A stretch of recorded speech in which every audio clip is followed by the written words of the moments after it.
പിതാവിൻ്റെയും പുത്രൻ്റെയും പരിശുദ്ധാത്മാവിൻ്റെയും നാമത്തിൽ ആമേൻ. ലോകം മുഴുവനുമുള്ള എല്ലാ ഗുഡ്നസ് പ്രേക്ഷകരെയും സ്വാഗതം ചെയ്തുകൊണ്ട് ഈ ശുശ്രൂഷയിലേക്ക് പ്രവേശിക്കുന്നു.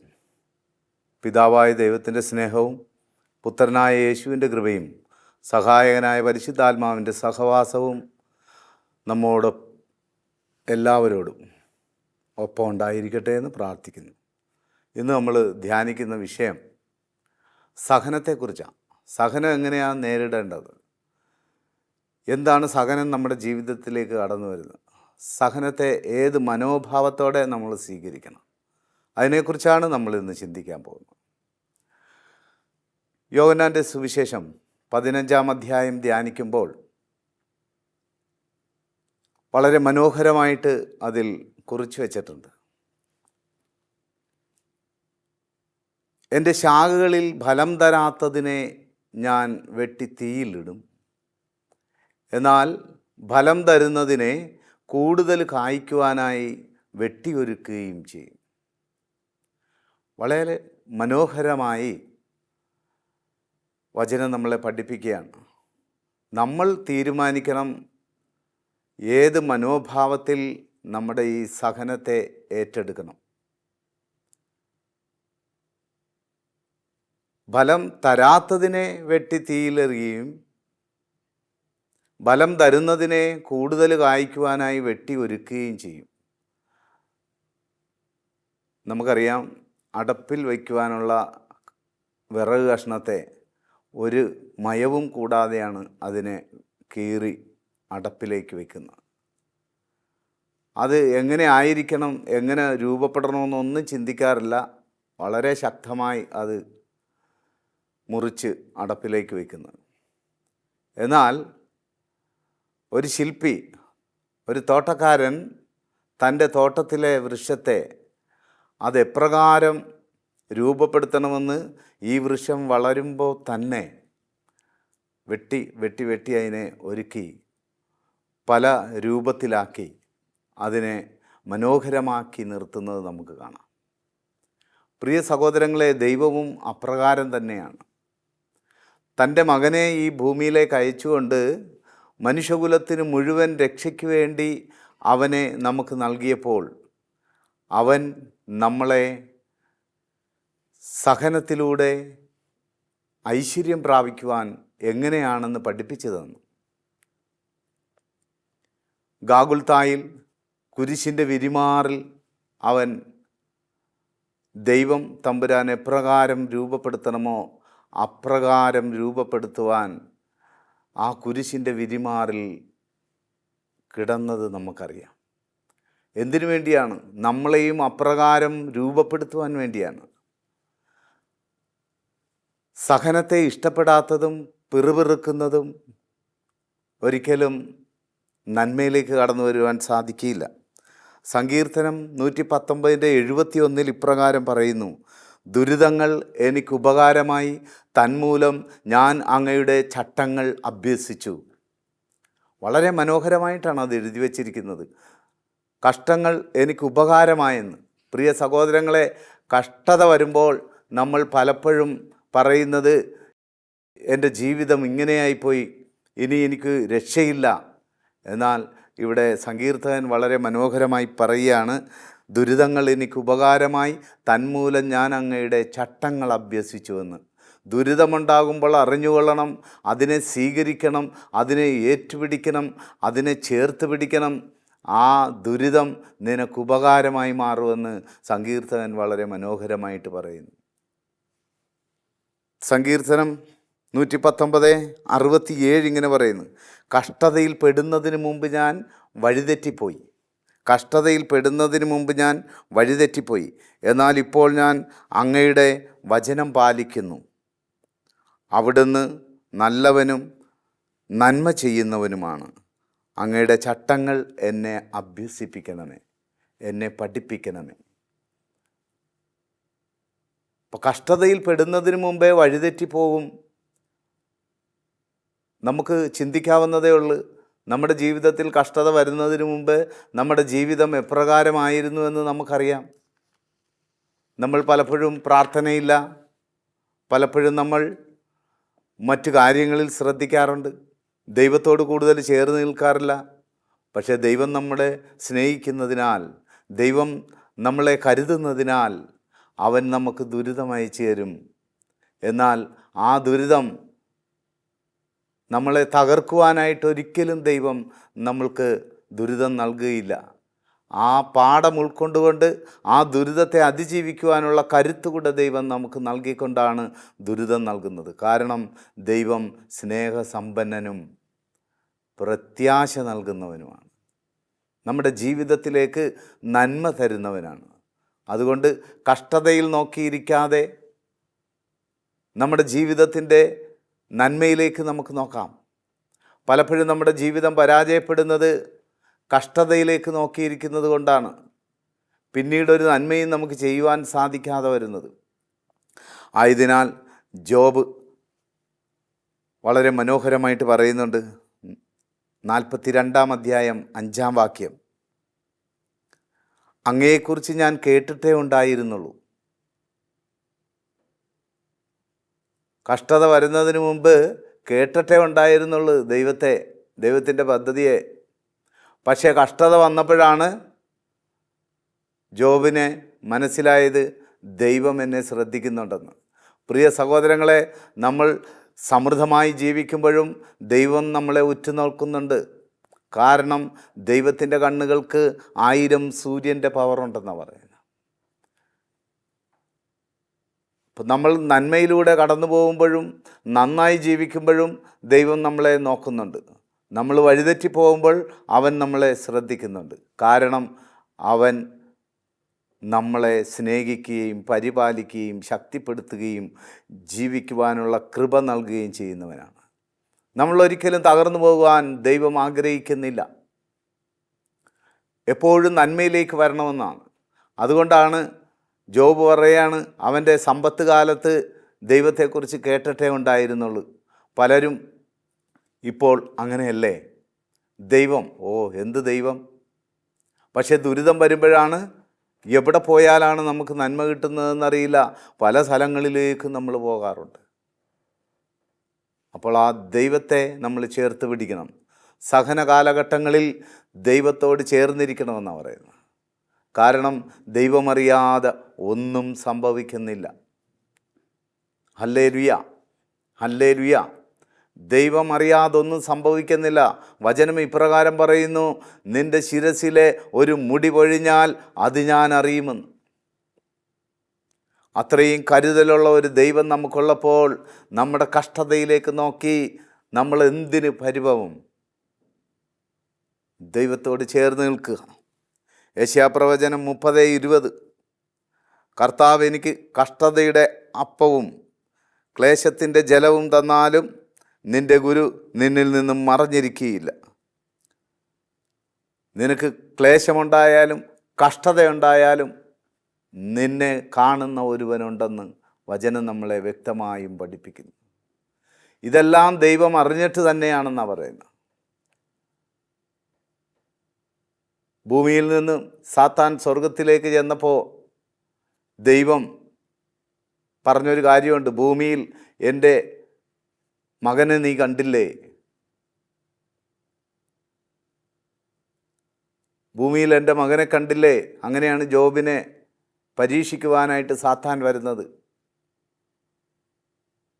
അപ്പോൾ സാത്താൻ പറഞ്ഞൊരു കാര്യമുണ്ട്, നീ അവന് ചുറ്റും വേലി കെട്ടി വെച്ചിരിക്കുകയല്ലേ, എനിക്കവിടെ പ്രവേശിക്കാൻ സാധിക്കുന്നില്ല.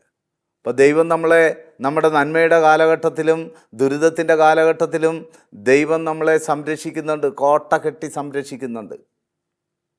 പലപ്പോഴും നമ്മളത് മനസ്സിലാകുന്നില്ല. സാത്താനോട് പറഞ്ഞ്, ജോബിൻ്റെ ശരീരം നീ എന്ത് വേണമെങ്കിലും ചെയ്തു, ആത്മാവിനെ തുടരുതെന്ന് പറഞ്ഞു. നമുക്കറിയാം പിന്നീട് ജോബ് അനുഭവിച്ച കഷ്ടനഷ്ടങ്ങൾ. മക്കൾ നഷ്ടപ്പെടുന്നു, സമ്പത്ത് നഷ്ടപ്പെടുന്നു, തൻ്റെ ആടുമാടുകളെല്ലാം നഷ്ടപ്പെടുന്നു. പക്ഷേ ജോബ് ദൈവത്തെ തള്ളി പറഞ്ഞില്ല. നമ്മുടെ ജീവിതത്തിൽ നമുക്കൊരു ദുരിതമുണ്ടാകുമ്പോൾ നമ്മൾ ആദ്യം തള്ളിപ്പറയുന്നത് നമ്മളെ രൂപപ്പെടുത്തിയ ദൈവത്തെയാണ്.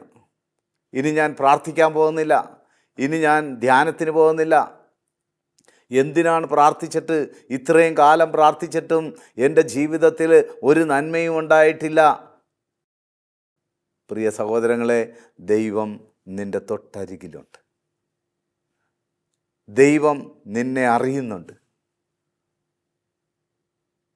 സങ്കീർത്തകൻ പറയുന്നുണ്ടല്ലോ, ഞാൻ നിൻ്റെ കൺമുൻപിലുണ്ട്. അതെ, ദൈവം നമ്മുടെ തൊട്ടരികിലുണ്ട്. ആയതിനാൽ നമ്മുടെ കഷ്ടങ്ങളിലേക്ക് നോക്കാതെ ആ ദൈവത്തിങ്കിലേക്ക് നോക്കി ദൃഷ്ടി സ്വർഗത്തിലേക്ക് ഉയർത്താനാണ് പറയുന്നത്. അതാണ് സങ്കീർത്തകൻ പറയുന്നത് 121.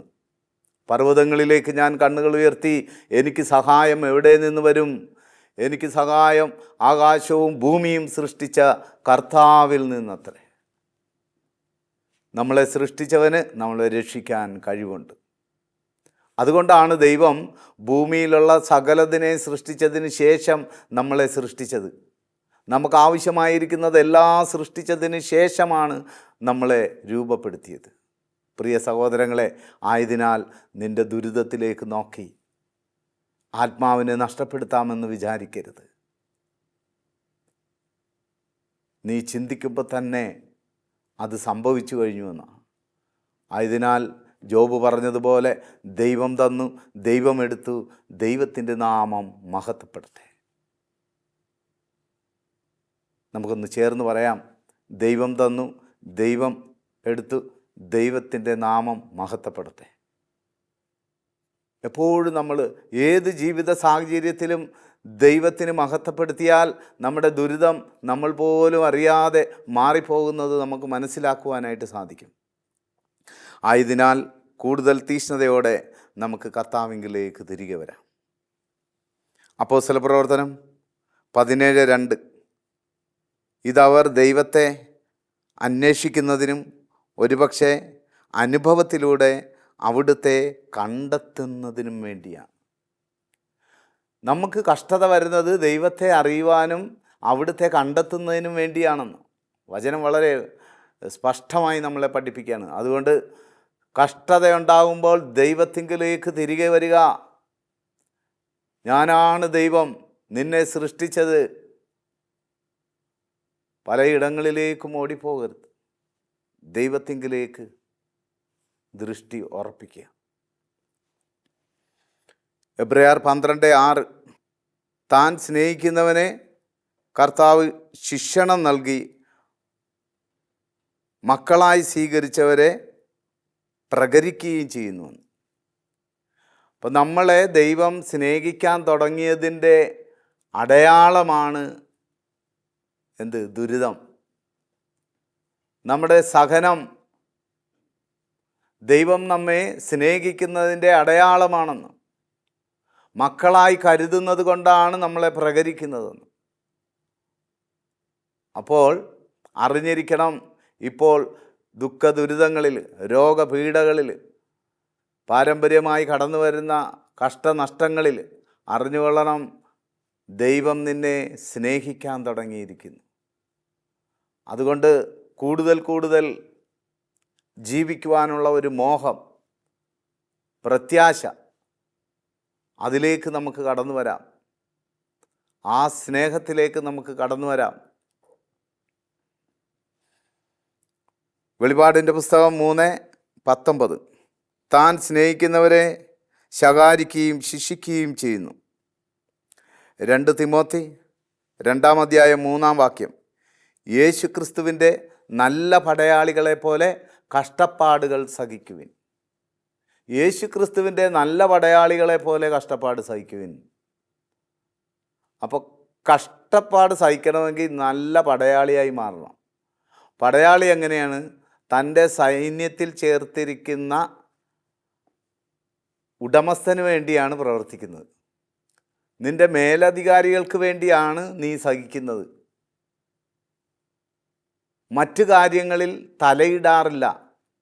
നമ്മുടെ ജീവിതത്തിന് തടസ്സം വരുന്നതിൻ്റെ ഒരു കാരണം പല കാര്യങ്ങളിൽ പോയി നമ്മൾ തലയിടുന്നത് കൊണ്ടാണ്.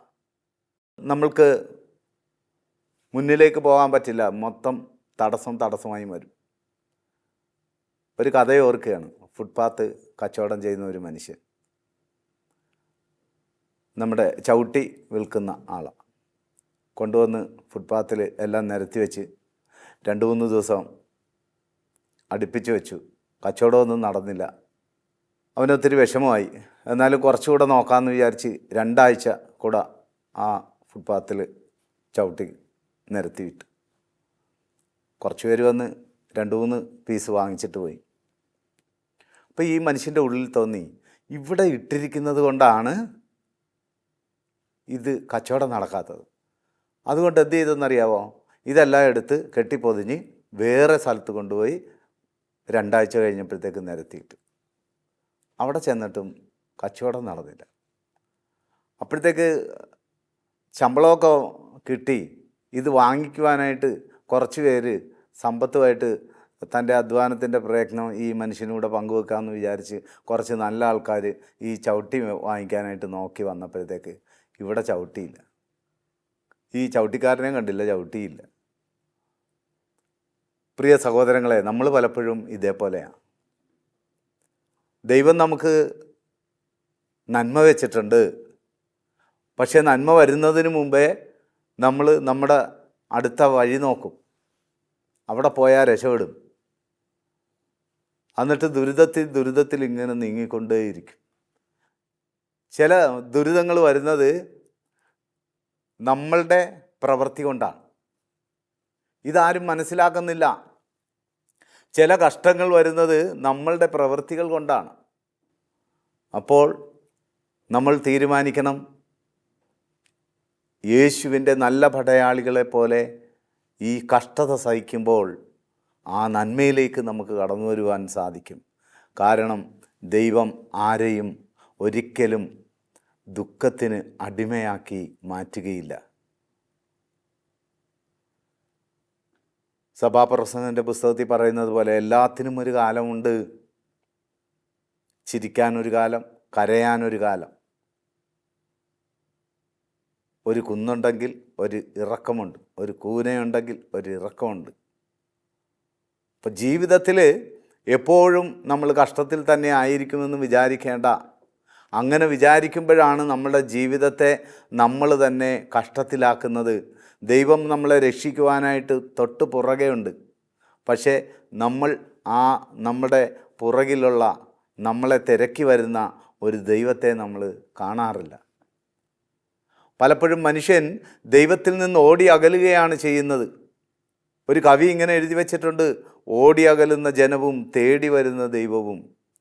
നമ്മളെ തേടി വരുന്ന, നമ്മളെ സ്നേഹിക്കുന്ന, നമ്മളെ അനുഗ്രഹിക്കുന്ന ഒരു ദൈവമുണ്ട്. ആയതിനാൽ നീ ഇപ്പോൾ നേരിട്ടുകൊണ്ടിരിക്കുന്ന സകല കഷ്ടനഷ്ടങ്ങൾക്കും ദൈവം പ്രതിവിധി വച്ചിട്ടുണ്ട്. ദൈവം നിന്നെ അനുഗ്രഹിക്കുക തന്നെ ചെയ്യും. എല്ലാ ദിവസവും രാവിലെ എഴുന്നേറ്റിട്ട് പറയണം, കർത്താവ് എന്നെ അനുഗ്രഹിക്കും, എൻ്റെ ഈ ദുരിതങ്ങൾ മാറിപ്പോകും. ദൈവത്തിന് എന്നോട് പ്രത്യേകമാംവിധം സ്നേഹമുണ്ട്. പ്രിയ സഹോദരങ്ങളെ, ഇപ്രകാരം ദുരിതത്തെ നമ്മൾ നേരിടണം. തൻ്റെ 4 മക്കളെ മരിച്ചിട്ട് വീട്ടുമുറ്റത്ത് നിരത്തി കിടത്തുമ്പോൾ അവൾക്കുണ്ടായിരുന്ന ദുരിതം അപാരമായിരുന്നു. ഒരിക്കലും സഹിക്കാൻ പറ്റിയിരുന്നില്ല. ആക്സിഡൻ്റ് ഉണ്ടായി ഒരു വീട്ടിൽ 4 മരണമാണ്. ഗൾഫിൽ നിന്ന് വരുന്ന മകളെയും കാത്തിരുന്ന അമ്മയ്ക്ക് കിട്ടിയത് വിളിക്കാൻ പോയ ബാക്കിയുള്ള 3 പേരും കൂടെ മരിക്കുന്ന 4 പേര് മരിച്ചു കൊണ്ടുവന്ന് വീട്ടുമുറ്റത്ത് കിടത്തുമ്പോൾ ആ അമ്മയുടെ വേദന ഒന്ന് ആലോചിച്ച് നോക്കിയേ. പക്ഷേ അതിൽ ദൈവത്തിനൊരു പദ്ധതിയുണ്ടെന്ന് മനസ്സിലാക്കിയപ്പോഴാണ് ഈ സങ്കടം മാറിപ്പോയത്. ദൈവത്തിന് അവളെക്കുറിച്ച് ഒരു വിചാരമുണ്ടെന്ന് മനസ്സിലാക്കിയപ്പോഴാണ് അവൾ ജീവിതത്തിലേക്ക് കടന്നു വന്നത്. ഇന്ന് അനേകം വിധവകളെയും അനാഥരെയും നോക്കുന്ന ഒരു അമ്മയായി മാറി. അപ്പോൾ നമ്മുടെ ജീവിതത്തിൽ ദുരിതങ്ങൾ വെച്ചിരിക്കാം, ദുരിതങ്ങൾ കടന്നു വരാം. ചിലപ്പോൾ കടക്കെണിയായിരിക്കാം. പക്ഷേ അതിൻ്റെ പിന്നിലൊക്കെ ദൈവത്തിന് നമ്മെക്കുറിച്ച് വലിയൊരു പദ്ധതിയുണ്ട്. ആ സ്നേഹത്തിലേക്കാണ് നമ്മൾ കടന്നു വരേണ്ടത്. ഹല്ലേലൂയ. 1 യോഹന്നാൻ 2-ാം അധ്യായം 2-ാം വാക്യം. അവനിൽ വിശ്വസിക്കുന്നുവെന്ന് പറയുന്നവൻ അവൻ നടക്കേണ്ട അതേ വഴിയിലൂടെ നടക്കണം. അവനിൽ വിശ്വസിക്കുന്നുവെന്ന് പറയുന്നവൻ അവൻ നടന്ന അതേ വഴിയിലൂടെ നടക്കണമെന്ന് പറഞ്ഞാൽ, പ്രിയ സഹോദരങ്ങളെ, എനിക്ക് കൂടുതലൊന്നും പറയാനില്ല. അവൻ നടന്ന വഴി ഇതാ. എന്നിട്ട് അവൻ കാണിച്ചു തന്ന വഴി ഇതാണ്. അവൻ ഒരു വശത്തെ നമുക്ക് വേണ്ടി, നമ്മുടെ രക്ഷയ്ക്ക് വേണ്ടി കിടന്നിട്ടുണ്ടെങ്കിൽ, മറുവശം നമ്മൾ കയറി കിടക്കുവാൻ വേണ്ടി അവൻ ഒഴിച്ചിട്ടിരിക്കുകയാണ്. ആയതിനാൽ പ്രിയ സഹോദരങ്ങളെ, നിൻ്റെ ദുരിതങ്ങളെല്ലാം ഏറ്റെടുത്തുകൊണ്ട് കർത്താവിൻ്റെ കുരിശിൻ ചുവട്ടിൽ പൂർണ്ണമായും സമർപ്പിച്ച്, കർത്താവ് സഹിച്ചത് നമ്മുടെ രക്ഷയ്ക്ക് വേണ്ടിയാണ്. മനുഷ്യകുലത്തിൻ്റെ മുഴുവൻ രക്ഷയ്ക്ക് വേണ്ടിയുമാണ് അവൻ കുരിശിൽ മരിച്ചത്. ആ ത്യാഗമേറ്റെടുത്തത്, സഹനമേറ്റെടുത്തുകൊണ്ട് നമ്മളെയും ഈ സഹനത്തെ അതിജീവിക്കുവാൻ കരുത്ത് പകർന്നു തന്നത്. ആയതിനാൽ പൂർണ്ണ ഹൃദയത്തോടെ ദൈവത്തെ സ്നേഹിച്ച് നമ്മുടെ കഷ്ടനഷ്ടങ്ങളും ദുരിതങ്ങളും എല്ലാം മാറ്റിവെച്ചുകൊണ്ട് കർത്താവിൻ്റെ കൃപയ്ക്കായി നമുക്ക് പ്രാർത്ഥിച്ച് മുന്നേറാം. കുരിശിൻ ചൂട്ടിൽ അവൻ നമുക്കായി നൽകിയ പീഡകളെ ഓർത്തുകൊണ്ട്, ആ പീഡയെ സ്മരിച്ചുകൊണ്ട്, ആ പീഡയെ അതിജീവിച്ച കർത്താവിനോട് ചേർന്ന് നിന്നുകൊണ്ട് നമ്മുടെ ജീവിതത്തിൽ കടന്നു വന്നിരിക്കുന്ന എല്ലാ കഷ്ടനഷ്ടങ്ങളെയും സങ്കടങ്ങളെയും ദുരിതങ്ങളെയും കർത്താവിൻ്റെ കുരിശിൽ ചുവട്ടിൽ സമർപ്പിച്ചുകൊണ്ട് നമുക്ക് ഒരുമിച്ച് പ്രാർത്ഥിക്കാം. കർത്താവെ, ഈ സഹനത്തെ അതിജീവിക്കുവാൻ എന്നെ സഹായിക്കണമേ. എനിക്കൊറ്റക്കാകില്ല കർത്താവെ. ഞാൻ പലപ്പോഴും ഒറ്റയ്ക്ക് ഇത് വഹിക്കുവാൻ ശ്രമിച്ചിട്ടുണ്ട്. പക്ഷേ എനിക്ക് ആവുന്നില്ല കർത്താവെ. നീ എന്നെ സഹായിക്കണമേ. കുരിശിൻ ചുവട്ടിൽ ആയിരുന്ന പരിശുദ്ധ അമ്മയെ ചേർത്ത് പിടിച്ചുകൊണ്ട് നമ്മുടെ എല്ലാ കുറവുകളെയും പൂർണ്ണമായും സമർപ്പിച്ച്, ആ ദൈവത്തിൻ്റെ കരങ്ങളിൽ നമ്മെ തന്നെ പൂർണ്ണമായും സമർപ്പിച്ച് നമുക്ക് പ്രാർത്ഥിക്കാം. എല്ലാവരെയും ദൈവം സമൃദ്ധമായി അനുഗ്രഹിക്കട്ടെ.